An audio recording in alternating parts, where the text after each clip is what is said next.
আপনার ফেসিবাদ পতনের আন্দোলন সংগ্রাম থেকে শুরু করে এই অন্তর্বর্তীকালীন সরকার, নির্বাচন এবং আগামীতে সরকার এবং রাজনীতিতে যারা সরকার চালায়, এটা নির্বাচন হয়ে গেলেই কিন্তু দেশের বর্তমান যে অনেকগুলো চ্যালেঞ্জ আছে, এই চ্যালেঞ্জ শেষ হয়ে যাবে না। সেটা আমরা পরিষ্কার বলছি। আপনার বাবা জিয়াউর রহমান দায়িত্ব নেওয়ার সময় বলতে গেলে এখানে কিছু উগ্রপন্থী লোকজনের একটা উত্থান হয়েছিল, যার ফলে আন্তর্জাতিক রাজনৈতিক ইকুয়েশন, নানান ঘটনার কারণে কিন্তু জিয়াউর রহমানকে হত্যাকাণ্ডের শিকার হতে হয়েছে। বাংলাদেশের বর্তমান পরিস্থিতি তারেক রহমানের জন্য সেই জিয়াউর রহমান যে চ্যালেঞ্জটা মোকাবেলা করেছে, ওই ধরনের অনেকগুলো চ্যালেঞ্জ আছে। সেই জন্য বলছি যে একটা লিবারেল ডেমোক্রেটিক পলিটিক্স, এবং যেহেতু ইয়ংরা এখানে এই ফেসিবাদ পতনে আন্দোলন সংগ্রাম করে তরুণদের মধ্যে একটা জাগরণ ঘটিয়েছে। গতানুগতিক রাজনীতির বাইরের তরুণরা চিন্তা করতে পারছে। তো তরুণদেরকে আপনার বুঝতে হবে, আর আমরা তো আপনার পাশে ছিলাম, সুতরাং আমাদেরকে আপনার ভবিষ্যতের জন্য প্রয়োজন। এখন আমাদেরকে কিভাবে অ্যাকোমোডেট করবেন? আমরা একটা তরুণদের প্রতিনিধিত্ব করে আন্দোলন সংগ্রামে দেখেছেন ত্যাগ আছে, কিন্তু আমাদের পার্টির লোকজন অসন্তুষ্ট যে আমরা 2টা সিটে আসন সমঝোতা, যদিও আমাদের আরো কিছু কথাবার্তা আলাপ আলোচনা হয়েছে, এগুলা এখন পাবলিকলি বলতে চাই না। তো এটা বলছি যে এইটুকু, যে আমার তাদের সাথে একটা হ্যাপি আন্ডারস্ট্যান্ডিং হয়েছে, এবং আমরা আন্দোলন সংগ্রাম থেকেই বলে আসছিলাম। বিএনপি বলছে যে আন্দোলন একসাথে, যুগপৎ আন্দোলনের মিত্রদের নিয়ে নির্বাচন এবং নির্বাচন পরবর্তী জাতীয় সরকার। এটা কিন্তু এই 5ই আগস্টের পরে তারেক রহমান বা বিএনপি বলে নাই, এটা 2 বছর আগে থেকে বলতেছে। তো মাঝখানে সত্যিকার অর্থে আমার কিংবা আমাদের বক্তব্য শুনে অনেক মনে করছে যে আমরা বিএনপির সাথে নাই। তো যেই কারণে বিশেষ করে এখানে এই 5ই আগস্টের পরপরই আমি, মান্না ভাই, জোনায়েদ সাকি ভাই সহ বেশ কয়েকজন নেতার আসনে কিন্তু বিএনপির নেতাকর্মীদেরকে একটা চিঠি দিয়েছিল যে সহযোগিতার জন্য। সহযোগিতা বলতে আসলে ওইটাই কিন্তু একটা নির্দেশনা ছিল যে এই আসনে তারা ভবিষ্যতে নির্বাচন করবে, কাজে আপনারা প্রতিযোগিতা করে নিজেদের মধ্যে যেন সম্পর্কের অবনতি না হয়, বা এখন থেকে একটা কমন আন্ডারস্ট্যান্ডিং থাকে। এই কারণেই কিন্তু ওই চিঠিটা দিয়েছিল প্রকৃত অর্থে। সেটা কিন্তু 5ই আগস্টের পর। এবং শিরিন আপা যেটা বলেছে যে মনোনয়ন দফায় দফায় ঘোষণা করলেও আমাকে শুধু একবারই জিজ্ঞেস করছে যে আপনি কোথা থেকে নির্বাচন করবেন। আমি বলছি আমার এলাকা পটুয়াখালী 3 থেকে, এটা আমি অনেক আগেই বলছিলাম যে অন্তত এলাকা থেকে নির্বাচন করব। তো মাঝখানে আওয়ামী লীগের আমল একবার সাহারা খাতুন মারা যাওয়ার পরে কিছু চ্যানেল নিউজ করছিল যে আমি তখন ভিপি ছিলাম, যে 18 আসন থেকে নির্বাচন করতে পারি। এই জন্য বোধহয় ওনার কাছে গেছে যে ঢাকা থেকেও আমি নির্বাচন করতে পারি, বা যাই হোক আমাকে তার কাছের লোকদের জিজ্ঞেস করছে আপনার কি ঢাকায় চয়েস আছে কিনা, ঢাকায় কোনো চিন্তা করছেন কিনা। আমি বললাম না, আমি একটাতেই নির্বাচন করতে চাই, প্রথম নির্বাচনটা এলাকা থেকে করতে চাই। আমার কিন্তু আর দ্বিতীয়বার বলে নাই যে ভাই আমার ওখানে একটু সমস্যা আছে, আপনি একটু অল্টারনেটিভ চুজ করেন।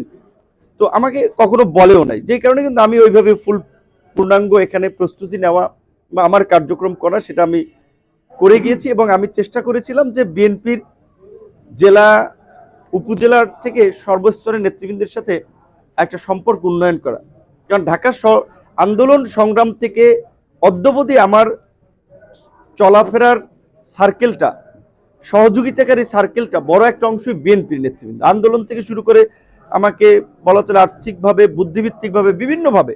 সে সময় জামাতও করেছে, কিন্তু বিএনপির সাথে এই আন্ডারস্ট্যান্ডিংটা আমার বেশি ছিল। এমনকি যে কিছু জায়গায় দেখছেন না, আমি একটা ল্যান্ড ক্রুজার গাড়ি নিয়ে আসছি, ওইটা কিন্তু এক বিএনপি নেতা, তার পার্সোনাল গাড়ি, বলছে ভাই আপনি নিয়ে যান এলাকায়। আমি বলছি আমার গাড়ির তো সমস্যা, তার গাড়ি দিয়ে দিচ্ছে। খালেদা জিয়া কখনো শেখ হাসিনা কিংবা শেখ মুজিবুর রহমানের নাম মেনশন করে দেখবেন পার্লামেন্টে তার বক্তব্য একটা বাজে কথাও বলেনি, বরঞ্চ 2008-এর পার্লামেন্টেও সে দাঁড়িয়ে হোসেন শহীদ সোহরাওয়ার্দী থেকে শেখ মুজিবুর রহমান সকল জাতীয় নেতৃবৃন্দের প্রতি সম্মান জানিয়ে কথা বলতো সবসময়। বিপরীত দিকে শেখ হাসিনা যেভাবে তাকে ব্যক্তিগতভাবে তুচ্ছ তাচ্ছিল্য করা এবং আক্রমণাত্মক ভাষায় কথা বলা, এটা কিন্তু আপনারা দেখেছেন। তো এই কারণেই যেটা মানে খালেদা জিয়াকে সবাই পছন্দ করে যে ওনার একটা রুচিশীল বক্তব্যের একটা মাধুর্যতা, শব্দ বাক্য। ডক্টর ইউনূসকে নিয়ে ওই পার্লামেন্টে বক্তব্য দিয়েছিল, 8-এর পার্লামেন্টে। কিছুদিন আগে দেখলাম যে চিফ অ্যাডভাইজারের পেজ থেকে ছাড়ছে যে ওই সময় সে গ্রামীণ ব্যাংক ডক্টর ইউনূসের হয়রানি নিয়ে বলছিল। তো খালেদা জিয়ার কিন্তু এই ধরনের একটা ইনক্লুসিভ এবং একটা দূরদৃষ্টি সম্পন্ন একটা মানবিক মানসিকতা ছিল বিধেই কিন্তু জিয়াউর রহমানের মৃত্যুর পরে যেটা হচ্ছে গৃহবধূ থেকে রাজনীতির মাঠে এবং রাজনীতির মাঠ থেকে রাষ্ট্রপ্রধান, বিশ্বের মধ্যে দ্বিতীয় মুসলিম প্রধান নারী প্রধানমন্ত্রী, এশিয়ার মধ্যে দ্বিতীয়। তো ওনার এটা সম্মান হয়েছিল এবং ওনার নেতৃত্বে দেখেন বিএনপিতে যারা কাজ করেছে, সালাম তালুকদার মতো লোকেরা, ব্যারিস্টার মওদুদ আহমদের মতো লোকেরা, বদরুদ্দোজা চৌধুরীর মতো অনেক কিন্তু লার্নেড লোকেরা, এবং ওই সময়ে দেশের সমাজের মাথা, তারা কিন্তু বেগম খালেদা জিয়ার নেতৃত্বে বিএনপিকে ক্ষমতা এনেছে। এবং 91-এর সময় ডাকসু সহ বিভিন্ন ছাত্র সংসদ নির্বাচনে এই যে ছাত্র দল, ওই সময় প্রকৃত অর্থে এখানে যারা সিনিয়র তারা জানে বিএনপির সাংগঠনিক অবস্থা অত শক্তিশালী ছিল না। বিএনপির সাংগঠনিক অবস্থানটা ছিল, ছাত্র দলটা ভাইব্রেন্ট ছিল, শক্তিশালী ছিল, এবং ওই ছাত্র দলের উপরে ভর করেই কিন্তু 91-এ বিএনপি ক্ষমতায় আসে। সো যেই কারণে আমি তারেক রহমান সাহেবের একটা পলিসি দেখেছি, ছাত্রদল করা লোকজনকে উনি বিভিন্ন নেতৃত্বে বিভিন্ন ক্ষেত্রে প্রাধান্য দিচ্ছেন, দায়িত্ব দেন বিভিন্ন কাজে। আমি ব্যক্তিগতভাবে এটা পর্যবেক্ষণ করেছি যে উনি কাদেরকে দিয়ে কি কাজ করান, কাদেরকে কি দায়িত্ব দেন দেখেছি ছাত্রদল। কারণ এটা ঠিক, এটা হচ্ছে দলের একেবারে খাঁটি র প্রোডাক্ট, যারা ছাত্রদল থেকে দলে উঠে এসেছেন। এবং দেখেন এহসানুল্লাহ মিলন ভাই চাঁদপুরের মাঝখানে মনোনয়ন পান নাই, এবার আবার মনোনয়ন দিয়েছেন কিন্তু, কারণ ওনারা ছাত্রদলের ফাউন্ডার নেতা। এরকম দেখেছি এইবার অনেককে বিভিন্ন সময় বঞ্চিত ছিলেন, অনেককে দিয়েছেন। আসলে কোনো বড় দলই আপনার কাছে যত থাকুক, আপনি একবার সবাইকে খুশি করতে পারবেন না। তো যেটা আমি বলছিলাম যে এখানে আমি জোটের জায়গা থেকে মনোনয়ন চেয়েছি, স্বাভাবিকভাবেই এটা আমি মনে করি আমি তো তারেক রহমানের কাছে এটা ডিজার্ভ করি যে আমি একটা দলের প্রধান হয়ে, আমি ডাকসুর বিপি ছিলাম, 28 বছর পর নির্বাচন হয়েছে। এই আন্দোলন সংগ্রামে আমি তো ভাই শেখ হাসিনার সাথে হাত মিলালে মন্ত্রী হয়ে যেতাম, আরো আগে 100 কোটি টাকার মালিক হয়ে যেতাম। তাই ডাকসুর বিপি থাকা অবস্থায় জিয়াউদ্দিন বাবলু সাহেবরা অনেক এমপি হয়েছেন, মন্ত্রী হয়ে গেছেন। তো আমার তো সে অপশন ছিল, বরঞ্চ আমি তো নির্যাতন নিপীড়নকেই বেছে নিয়েছি। আমি মানুষের মধ্যে জাগরণ তৈরি করার জন্য তারেক রহমানের বলা চলে যেটা মানে একেবারে জন্মস্থান, সেই বগুড়া গিয়েছি, সেখানেও গিয়ে হামলার শিকার হয়েছে। আমি ব্রাহ্মণবাড়িতে, সেখানেও গিয়ে হামলার শিকার হয়েছি। আমি তো ঢাকার বাইরে না গেলেও পারতাম।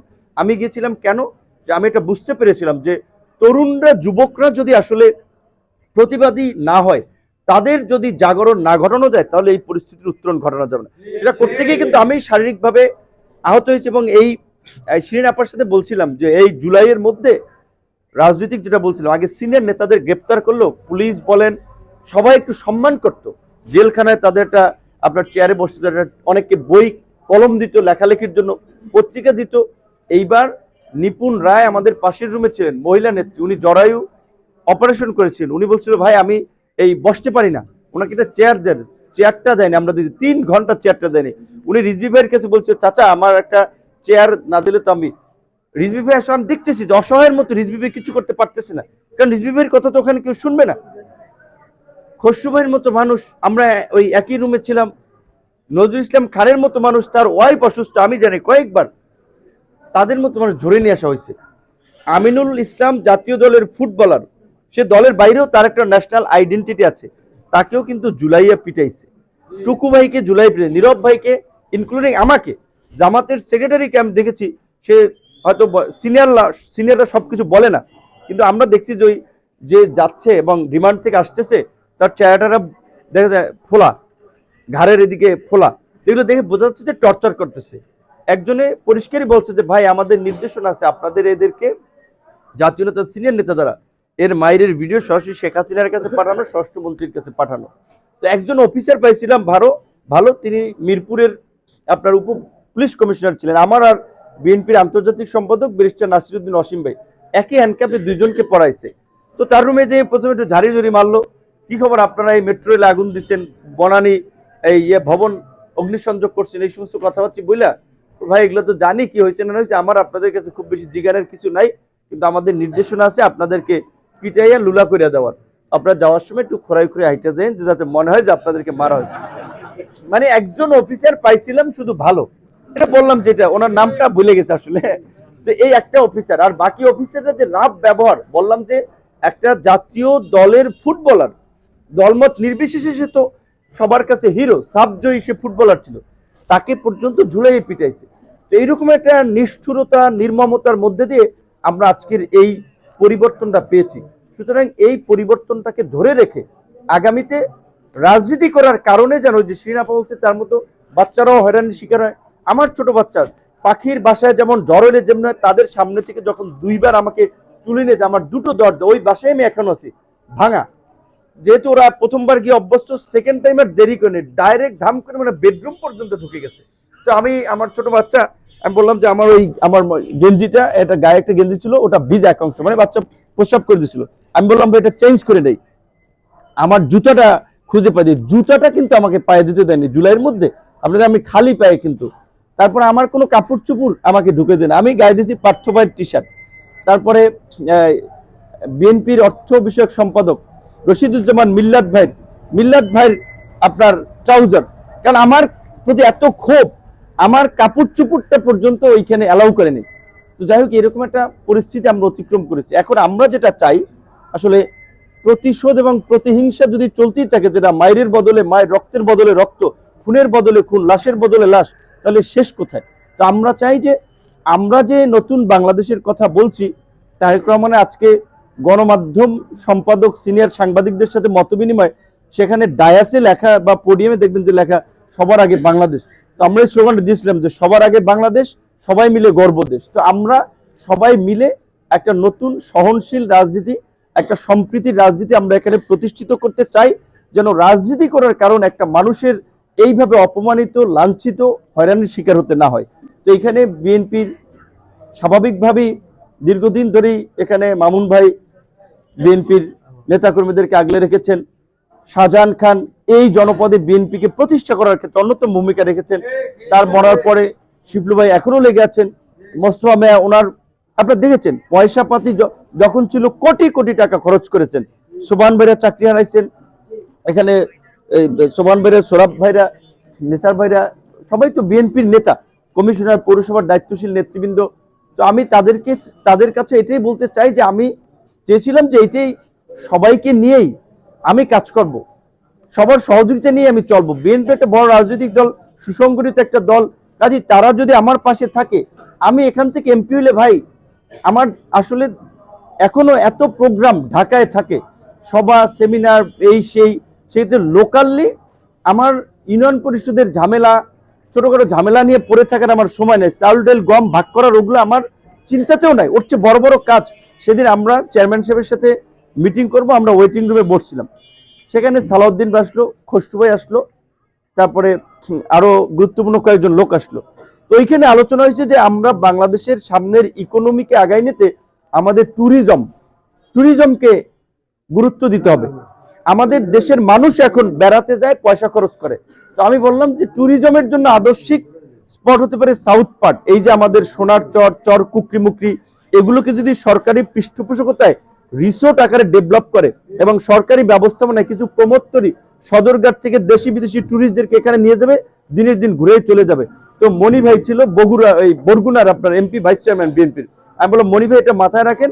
খসরু ভাই কি বললাম, খসরু ভাই আপনি তো অ্যাটলিস্ট কমার্স মিনিস্ট্রি দায়িত্ব দেবেন, এই কাজগুলো আমরা করব। তারপর আমরা হাফিজ ভাই আমরা আলাপ করলাম যে ভোলার গ্যাস আছে, একটা ইউরিয়া সার কারখানা হচ্ছে, পটুয়াখালীতে একটা ইকোনমিক জোন হচ্ছে, এই ভোলা, পটুয়াখালী, বরগুনা তিনটা তো কাছাকাছি। এইখানে লোকাল কৃষি বেস, অ্যাগ্রো বেস ইন্ডাস্ট্রি কিন্তু গড়ে তোলা যায়। তাহলে যেহেতু এখন ইকোনমিক জোন হয়েছে, সামনে আমাদের এই কাজটা করতে হবে। আওয়ামী লীগের আমলে একটা পোর্ট হয়েছে, স্বীকার করতে হবে ইকোনমিক জোনটা তো আওয়ামী লীগ সরকার দিয়েছে, তাহলে বিএনপির তো কিছু করতে হবে। বিএনপি সরকার আসলে এটা আমরা করবো। এবং আমরা যেহেতু কুয়াকাটা একটা ট্যুরিস্ট এলাকা, এখানে দেশি বিদেশি ট্যুরিস্ট আসে, এবং আমরাও অনেক সময় এখন বিভিন্ন কাজের ব্যস্ততা, এখন 3500-4000 টাকা এয়ার টিকিট, অনেক মানুষই জরুরি প্রয়োজনে এয়ারে যাতায়াত করে। আমরা পটুয়াখালীতে একটা বিমানবন্দর করলে ভোলার মানুষের সুবিধা হবে, গুরুত্বপূর্ণ ব্যক্তিবর্গ, সরকারি বেসরকারি, কুয়াকাটার ট্যুরিজমটা আরো মানে ইন্টারন্যাশনালি অ্যাট্রাকশন পাবে, পটুয়াখালীর ইকোনমিক জোন কেন্দ্রিক কিছু ডেভেলপমেন্ট হবে। আমরা কিন্তু এই সমস্ত মেগা প্ল্যান নিয়ে আসলে চিন্তা করতে, শুধুমাত্র গলাচিপা 10 পিনা নয়। তো অবশ্যই সেখানে সরকার তো এটা পরিষ্কার যে দেশের মানুষ, এবং আমি যেটা একাধিক বক্তব্য আমি বলেছি যে অনেকেই বলে যে ভাই বিএনপির সাথে, স্বাভাবিকভাবে আমার তো একটা বিকল্প ফ্যান বেস সমর্থক গোষ্ঠী আছে, যে আপনারা বিএনপির সাথে না গিয়ে ইসলামিক জোট অন্য দল টলের সাথে যাইতেন। তা আমি, অনেকে আমার এই কথাটা পছন্দ করে না, কিন্তু পরিষ্কারভাবে বলেছি ভাই রাষ্ট্র চালানোর জন্য উপযুক্ত ব্যক্তি লাগবে, প্রতিষ্ঠান লাগবে, দল লাগবে। এই মুহূর্তে বিএনপি ব্যতীত কোনো দলকে ক্ষমতায় দিলেও চালাইতে পারবে না। সেবক দলের সাথে সাথে আমাদের গণপরিষদ সহ আমাদের যারা সঙ্গী, আমাদের যারা জোটের ছিল, আমাদের এই লোকদের মতো সব ভাইদের এই দায়িত্বটা আমাদের পালন করতে হবে।